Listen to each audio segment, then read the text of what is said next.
All right, guys, Easy Amateur Radio, and I just got back from traveling. I want to talk to you about some gear that I brought. This is the Spec 5. I think it's the Trekker. It's made for their dog collar tracking series. I changed it to client, just kind of run it as a client device. I really like the antenna. I really like the range and the battery life. We're going to talk more about each one of these individually, but this is my VGC N76. I carried it for APRS, and it did absolutely fantastic. I paired it with a Nagoya antenna with a mag mount. And we definitely had some hard lessons learned on this trip. This is the mag mount I use. I've been using this mag mount forever. It works great, and I use that adapter. Next time, definitely BNC, so every evening I don't have to unscrew it and screw it and things like that. But I did use that. And then on the HF side of things, I brought the 17-foot whip. I used this with a mobile mount, believe it or not. Now, of course, I did not leave it on there, but I used this mobile mount. This is a typical CB connector, 3x24, 3/8x24, whatever it is, and it mag mounts to the top of the car. Coax runs in with an BNC adapter, and what that does is gives me a mount on the car to run the whip, so I can run mobile activations in the park. I don't have to set anything up, but I did bring some other options just in case, that didn't work or whatever. I brought some BNC coax just in case. I bought this thing to clamp it to a table, pretty neat. And then I brought a bunch of stuff for the radio wires, some wires, and I brought this with the connector. And this is, you screw these aluminum joints into this. This is a Wolf River coil mounting point for the base.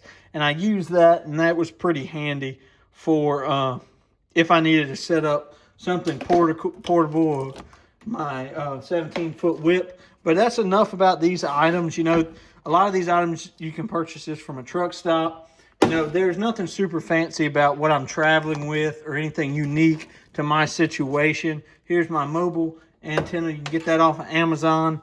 Great radio. 10 out of 10 recommend. I use this radio for APRS with smart beaconing.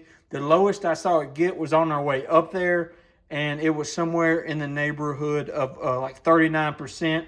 Ran it for close to 7.5 hours, and then I ran it every day and never really saw it get below 40. And then I had to charge this every night. It will last a little bit longer, but I just was bringing it in, so I charged both of these every night. But now on to the main topic. What HF radio did I bring?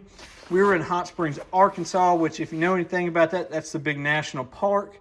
And this is my radio kit, and it's all falling out. So this is the HF gear. Here is a USB-C connector. That worked all right. I fought with it a lot getting RF back in it. And then here is the charger. Charged it every night.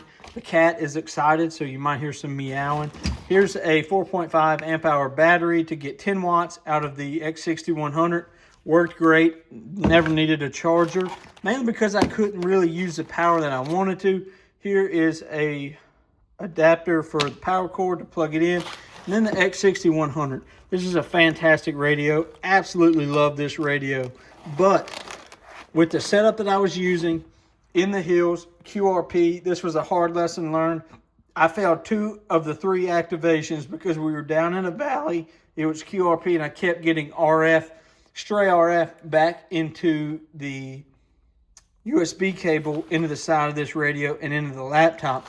I called CQ on voice 10 watts for over an hour between all 3 activations and never got a response.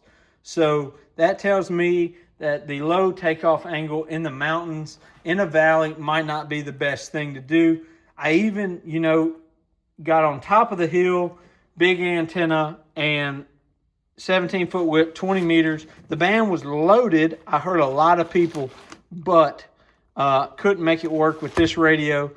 Eventually, I got to National Park by parking on top of a hill that wasn't really used. It was kind of a hiking spot where hikers start out. I ended up having to use FT8 and use only 1 watt. So I made an activation. I made 13 or 14 contacts on 1 watt. A 1 watt FT8 activation with this radio is what I had to do to get it done.